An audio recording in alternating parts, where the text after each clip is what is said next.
Welcome and thank you to all of those joining us virtually. We're excited to bring you our next debate with the candidates for the Colorado Board of Education 3rd District.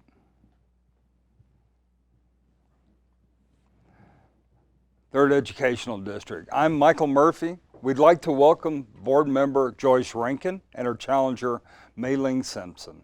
Thank you both for joining us today. Before we begin, we'd like to cover some of the ground rules. Candidates should focus on ideas, not personalities. Candidates should be courteous and should not make inflammatory statements. Disrespectful or attacking speech will not be tolerated. Profane language was prohibited. That's for me. Candidates may not display a prop of any kind. Candidates must strictly adhere to the time limits of each section of the debate. The moderator reserves the right to cut off a candidate who exceeds the time limit or to redirect candidates' remarks that are not pertinent to the elected office. Do you both agree to these rules? Yes. Yes. Thank you, ladies. With that, we will begin with opening remarks. Board Member Rankin, you'll have 2 minutes to make your opening remarks.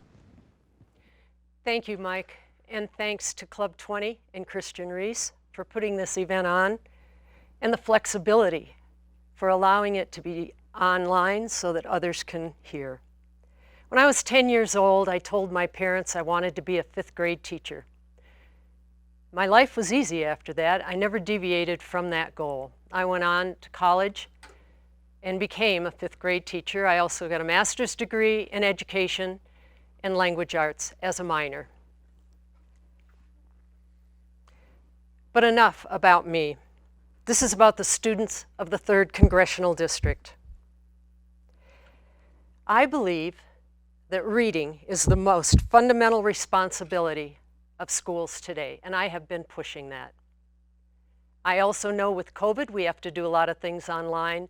I'm a Microsoft Office user specialist. I have credential from Delta Community College in Microsoft products, and I've taught computers to adults as if they were 1st graders. It was extremely successful. My experience as an elementary school teacher and an instructor of software programs makes me the perfect candidate for this position, especially during this time of COVID and distance learning. Education is so important, and the platform is reading, and that's where I'm coming from. Thank you. Thank you, Ms. Rankin. Now, candidate Simpson will have 2 minutes to make your opening remarks. Please proceed. Mike, thank you, Club 20 and Colorado Mesa University, which is absolutely beautiful, I've discovered, and all of you who have put your valuable time and effort into organizing this event. I know it is really a lot of work. I'll tell you a little bit about myself. I'm a former educator, and I have over 30 years of working in global public health. I have lived in rural Colorado for many years, and my children and grandchildren have attended our public schools in Steamboat Springs. My daughter is currently a high school teacher in Hayden, Colorado, and I hear a lot from her. I know rural Colorado schools and how many of our school districts are struggling with low funding, old buildings that need repairs or need to be completely replaced. There are also serious disparities in teacher salaries across the state, even though the job is the same wherever you go. We have serious structural flaws in our distribution of our education funds. I will work on equity and funding in our public schools, on increasing vocational training, and on improving our graduation rates. I want to strengthen our curriculum on civics. Everyone should understand our Constitution. Any person who runs for the State Board of Education should be commended for stepping up to the plate. This is a volunteer position that involves a great deal of study and work. I commend you, Joyce, for your volunteer service on the board over these past years, and to all others who have served. I admire all these people. But the board does need to change from time to time and bring in new skills and new ideas. I will bring my lifetime of public health experience to the board. I can work with school districts on COVID-19. If you elect me, I will work hard for better funding and safer schools. Thank you. Thank you, Candidate Simpson. Excuse me. Next, we have the question and answer portion of our debate. Questions have been submitted by Club 20 members from across our vast 22-county region. Each candidate will have 1 minute to respond to each question. The candidate who goes first on each question will also have the opportunity to offer a 30-second rebuttal to the other candidate's response for that particular question. The candidate that went first in opening remarks will offer the first response for the second question. Board Member Rankin, first question's for you. How should the state ensure an equitable and comprehensive school finance system to provide learning opportunities to all of Colorado's students? Thank you, Mike. That's an excellent question. I believe that the problem with funding our schools right now lays at the feet of the legislature. We need to change the formula that funds all schools. It is inequitable. All of our students have the opportunity to go to school, but they don't have the same opportunities while they're in school. The funding formula has to be changed, and it needs to be changed at the state level through the legislature. We don't have the option, we on the board, to do that. It might be helpful if we did, but we leave it up to the legislature and to the Budget Committee. Thank you, Board Member Rankin. Candidate Simpson, how should the state ensure an equitable and comprehensive school finance system to provide learning opportunities to all Colorado students? Well, our funding right now is a big tangle. Some people call it the funding thicket, which is the reason our schools are inequitably funded. We have 2 amendments to the Constitution that interfere with each other and really get in the way. One is the Gallagher Amendment, and the other is the Tabor. I believe that we need to go ahead and repeal Gallagher in this upcoming election. We eventually need to repeal Tabor as well. And then I agree with Joyce. We need to take it back to the legislature for them to untangle this mess and come up with a new funding formula that is equitable across our state. Ms. Rankin, you have 30 seconds to respond. One of the things that we fail to mention is the amount of money that we have per pupil spending, and the fact that our students are about in the middle of the United States. Our funding may be a little bit lower, but we get more bang for the buck, and I want to congratulate the teachers and the community for making that happen. It's not necessarily more money in funding the schools that makes for better students and more educated students. We have to look at our priorities and see where we can make the best difference. Thank you. Our next question goes to Candidate Simpson. What are your top strategies for increasing the high school graduation rate and the post-secondary attainment rate? Great question. Our graduation rates are too low at 85%, and that's allowing children 7 years to finish high school before their number goes into this rate. I would start much earlier. I would start identifying these children at around grade 5 or grade 6 to see if they are at risk. This is why the READ program is also so important, because we can catch them even earlier between kindergarten and grade 3, and then we can follow these students. So we need to identify children at risk at a much earlier age and begin working with them to make sure they get all the way to graduation. Thank you, ma'am. Board Member Rankin, the question now to you is, what are your top strategies for increasing the high school graduation rate and post-secondary attainment rate? Thank you for that question. That's a great question, and I have heard that question many times. I also know that there are some high schools that have come to me, the principals, and said, I have 100% graduation from high school, up from 80% the year before. All you need to do is lower the standards. If you lower the standards, you can graduate 100%. more than looking at the amount of students that have graduated, let's look at the quality that we're putting out there. Do they need remediation in college? If remediation goes from 60% one year to 50% the next year, is that good? Is that the direction we want to go? We have to catch the students earlier, and we have to have stronger accountability while they're in high school. Thank you. Candidate Simpson, you will now have 30 seconds to respond. Yes. Well, here's another area where Joyce and I have a lot of agreement, but I still want to emphasize identifying these children at a very early age, making sure that they can read, that they can do basic math at their grade level by 5th grade or 6th grade. Otherwise, they may be in trouble forever. I used to teach in a high school where I had students not really reading even at the 5th grade level, and I was teaching 10th grade. So we can't allow this to happen. We have to follow these students closely. Board Member Rankin, Club 20 believes that the quality of our educational system directly impacts the strength and expansion of the Colorado economy.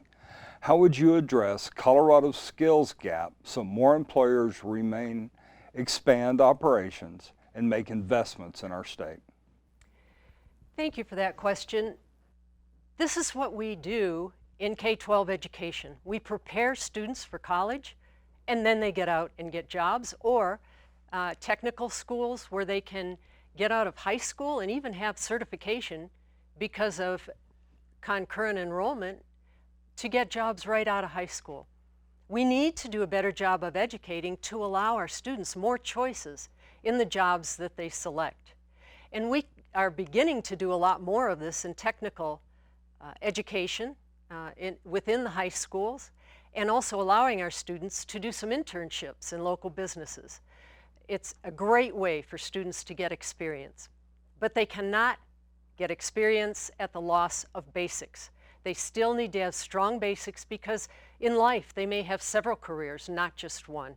I believe we can do a better job in our schools, but I think we are expanding and doing better every year. Thank you. Thank you, Board Member Rankin. Now to you, Candidate Simpson. Club 20 believes that the quality of our educational system directly impacts the strength and expansion of the Colorado economy. How would you address Colorado's skills gap and so more employers expand operations, and make investments to our state? Well, I also agree that we need to beef up our vocational training. We need to put more students into internships while they're in high school. And probably most of all, we need to learn where those skill gaps are so that we can direct students to programs where we know that eventually they will get jobs. We need to look statewide to see where these gaps are and try to predict in the future, 5 years from now, 10 years from now, 20 years from now, what skills will be needed. And we need to help children prepare for that. Thank you. Board Member Rankin, you'll now have 30 seconds to respond. I believe that we do need to do a better job of preparing our students, and they will succeed if they have the very basics of education. And that includes, and I put all the weight on the ability to read. We have got to get them at the elementary level, K-6, so that they can have success in 12th grade. They still should be learning reading in 12th grade, in social studies and science, in word problems and math. It all relates, but that's the platform, and that's what I'll push for. Thank you. Our next question goes to Candidate Simpson. In your opinion, what are the greatest challenges impacting our P through 12 educational system? And how will you address those challenges if elected? Well, before COVID-19, I would have said funding is our biggest challenge. Now with COVID-19 in front of us, we have two big crises. We have the funding crisis, which gets worse and worse because of COVID-19, and we have the challenge of our school systems trying to figure out how they're going to teach students in these various modes of in-person or online learning or blended learning, and it's changing all the time as the infection rates of COVID-19 are changing. So I think that these are the two biggest challenges we have, and I think these are the two things that I would focus on most if elected. Thank you, candidate Simpson. Board Member Rankin, in your opinion, what are the greatest challenges impacting our P through 12 educational system, and how will you address those challenges if reelected? I believe that COVID has caused us to take a second look at education and how we're delivering it to our students. In the past few years, we've talked about learning online and the opportunities there. We have computers that have been given to children to take home, and a lot of our districts are already connected to the internet, yet that hasn't been used as a legitimate tool to deliver education. COVID has been very disruptive, but it allows us additional looks at how we're delivering education, and I believe in the future there's going to be multiple pathways for students to be educated, and they're going to have some choices of going on and taking higher ed classes while they're in high school. That's happening right now. Some students get their work done in a couple of hours, and they're going on their own to get education in junior colleges or in college. I think there are going to be great opportunities to come. Thank you. Candidate Simpson, you have 30 seconds to respond. COVID-19 certainly has shook us up. It has shown us the inequities. It's shown us that we need multiple ways now of educating our children. So I think that we will need to work directly with a lot of districts to help them improve their plans. We have a great opportunity to learn which plans have worked better than other plans. And maybe this will turn out to be somehow a good thing for our education system to shake us up a little bit. Thank you. Thank you both for your responses. Our next phase of the debate is the cross-examination portion. Each candidate will be given 3 minutes to ask questions of their opponent on matters pertinent to the race or office. Candidates, please keep your questions and remarks pertinent to the race. As the moderator, I reserve the right to intervene if questions get off course or if there are personal attacks. The voters want to hear how you plan to serve them as their elected official, not how well you can attack your opponent. Candidate Simpson will begin the cross-examination. You have 3 minutes to begin. Well, I understood this cross-examination as being an opportunity for me to ask Joyce questions. So with my first question, I'm just curious, Joyce, do you support any or all of the policy positions of the head of our Federal Department of Education, Betsy DeVos? And if so, which policies do you support and why? Thank you for that, Mayling. I find a lot of people ask me questions on federal government and what they're doing, and I look more directly, because of our mission statement, to the state government and what's going on in the legislature. But as far as Betsy DeVos goes, she believes in parental choice of where your student goes to school, and I would definitely back her on that. We have some students in the rural areas, as you know. CD3 is very rural in parts, and students have had greater choices for blended learning out there because of the BOCES. Parents are now able to look at the list of coursework that their students can choose from. Because of the internet, we've been able to get more direct education to our rural areas that we couldn't do in the past. And I think that's continuing to grow. I think because of COVID, we're looking for more connectivity and ways that our teachers can learn how to deliver education in multiple ways. So that's where I'm coming from. As far as Betsy DeVos, it would be definitely parental choice on schools. Do I get a second question? You have up to 3 minutes. Okay. So another curiosity, you know, the federal government gives us about 6.5% of our funding for our state for education.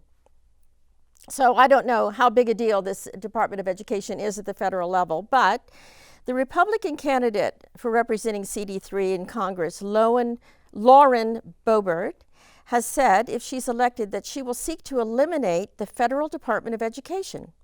Do you think this is a good idea? Why or why not? And would eliminating this department affect our public schools in Colorado? I can't speak for the candidate, but I can say that the federal government doesn't give that much money to the state governments, and local, we're a local control state. So if we accept the federal money, then we have the mandates that we must accept. But there's no law that says we must accept money from the federal government. There's no such thing as a federal unfunded mandate. We just don't have to accept it. And many things are turned down because we don't want that money, because we don't want to be under that rule. But a lot of people do not understand that. But thank you for bringing that up. Do you think it would be a good idea to eliminate the federal department? The next question sorry. would be for Board Member Rankin. You now have 3 minutes for cross-examination. Your background is in health. How do you intend to alter the mission of the Board of Education to include healthcare? Oh, that's a great question. Well, my background is also in education. I have taught at the high school and the college level. I have developed health education curricula for students in Africa when I worked in East Africa. And I know quite a lot about how to develop curricula. I would hope that over time we could have more health centers in schools, and we could have more health care at schools than we have now, especially more emphasis on mental health. So if I come to the board with my health background, with my public health background, I hope I can introduce some new ideas. I can advocate for more health care in schools and more attention to the health of our students. I'm also very concerned about the high suicide rates. I did mention mental health earlier. This is something also that I will advocate for, that we pay more attention to these issues. Can you elaborate more on how you plan to do this on the State Board of Education with, I can see advocating outside of the board, but healthcare is not under the purview of our mission in K-12 education. Well, certainly we can coordinate better with the Department of Public Health and Environment. And I think that the world changes, cultures change, maybe the culture of the board can change at the same time. I would just like to put this in front of our board and our public, that we pay more attention to this. I don't have the specifics on that. I've never served on the board. I don't know all the mechanics of how the board works, but I will go with this in my heart. You mentioned on your website that you plan or you want to raise teacher salaries. What authority on the board will allow you to do that? Oh, there's no authority on the board that will allow me to do that. I can only advocate for that. I can advocate for more equity across the state in salaries for teachers. But on the board, I don't have the authority to do that. So you are advocating in those first two questions. How about this? What are your thoughts on charter schools? My thoughts on charter schools are that sometimes they serve a purpose, and so each one should be looked at individually. If a district cannot provide something that parents desperately want and need for their children, and it seems very legitimate, then I could be in favor of a charter school. We have 2 such great charter schools in Routt County, but I don't want us to start charter schools frivolously or willy-nilly or something to draw money away from public education. So when they serve a good purpose, fine. Thank you very much. Thank you, ladies. The final portion of the debate is reserved for closing remarks. Each candidate will have 2 minutes to present closing remarks. Candidates, this is your final opportunity to tell us why we should elect you to represent our region on the Colorado Board of Education. Candidate Simpson, floor is yours. Okay, thank you, Mike. Thanks to all of you for this opportunity to introduce myself to voters across the state. I know I'm not known the way Joyce is. If you elect me to the State Board of Education, I will advocate for more sensible and equitable funding for our rural school districts across the state. I will work for safe schools, more vocational training, and better graduation rates. I will be your voice on the Board of Education. I've spent my career working on complex public health problems. I will work to make Colorado's education system among the best in the nation. In 2017, I received a humanitarian award from Longwood University, the place where I received my teaching training many years ago. The award was for my work with underprivileged people when I was with the World Health Organization in Geneva, Switzerland, and in East Africa, where I oversaw public health programs in 6 countries. Part of my portfolio was school health and safety. I have worked in parts of the world where there are scarce resources and areas that were coming out of years of war. I have seen and understood hardship and inequities.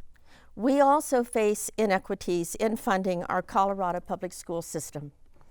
If you vote for me if you care about having safer and stronger schools. And thank you so much for this opportunity. Board Member Rankin, please give us your closing remarks. Thank you again to Club 20 for allowing this debate to take place, even though it's distanced. I appreciate that. As for my experience as an elementary school teacher and principal, I taught in the United States.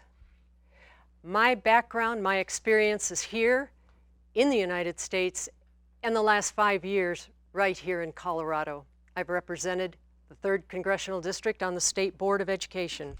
My experience as an elementary school teacher and a teacher of software programs makes me the perfect candidate for this position, especially since we have distance learning. I will continue to visit throughout my district, promoting the science of teaching reading, and encourage teachers to begin their training, either online or in person, as soon as possible.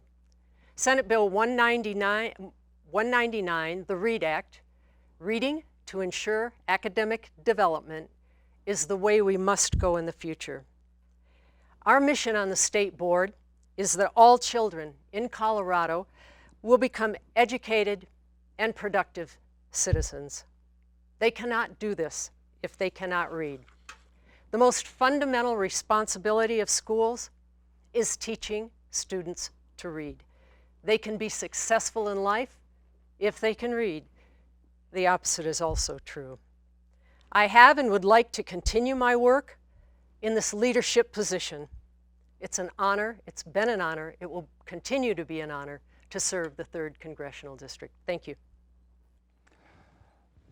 Thank you, Board Member Rankin and Candidate Simpson, for participating in today's debate. Education is critical to the success of our region, and we're grateful for your participation and responses. Thank you, ladies.